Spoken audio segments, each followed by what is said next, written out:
Hello everyone, welcome to Science in a Cup. Normally the multimeter which we see comes with a 9 volt power supply, and the problem with a 9 volt power supply is eventually it will get drained, and in your important projects you will see the multimeter is not working.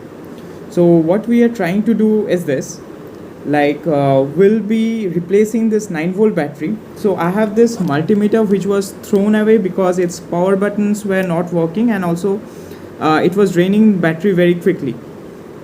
So after replacing a resistor and replacing the power button switches, this is working perfectly, and it's also a Metravi multimeter which is really very good.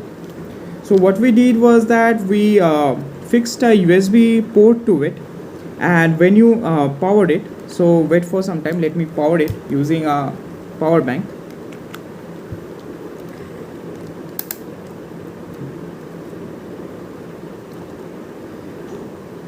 The multimeter actually works. If you can see, the multimeter actually works, and if you just take out the USB, it's gone.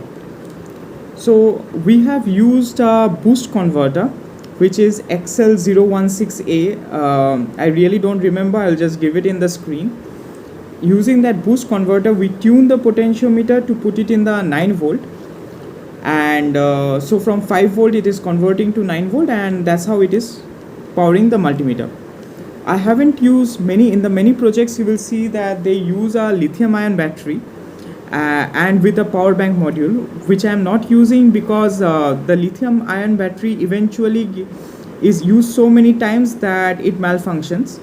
To improve and preserve the longevity of the multimeter, I have removed this lithium ion battery from the project and took a decision that it will always be powered using a power bank. So it really reduces the portability of the multimeter because you need to carry a USB wire with you, but other than that it's alright, because with any power bank you can power your multimeter and can use it continuously as long as you want. So there is some little features which I have added. Like once you put the multimeter, you can see there is this light which is glowing, which indicates that there is power which is coming to the multimeter, and then you need to hit on the power switch and it starts working, and you can use it as a normal power meter or normal multimeter. So let us see how we have done it. That's it. This old USB cable which doesn't work, so I'll be using this part of the cable. Plan actually changed. I plugged the USB cable to the mobile and it was working, but also I found this. So this is what I am going to use. This is compact and nice also. It has these two wires which I am going to connect with the module. Drill a hole around this spot such that I can put my USB cable here. So let us see. Start with a small guiding hole first, and then I will do a drilling of 5 mm approx. The guiding hole is done. Now I will drill it nicely. The main hole is done. It looks like this. My port is fixed.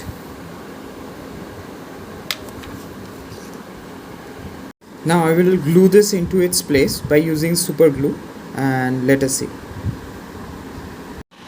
I have fixed a indicator LED with a 100 ohm resistance in series to understand that whether my multimeter is getting power or not. It is just an indicator.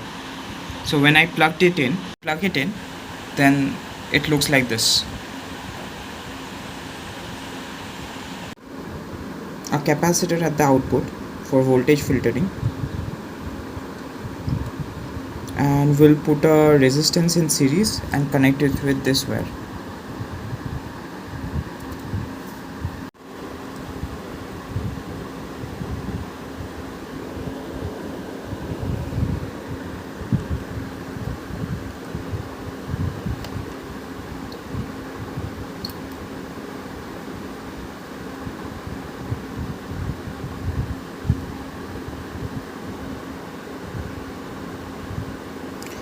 let us now check if the multimeter is working or not.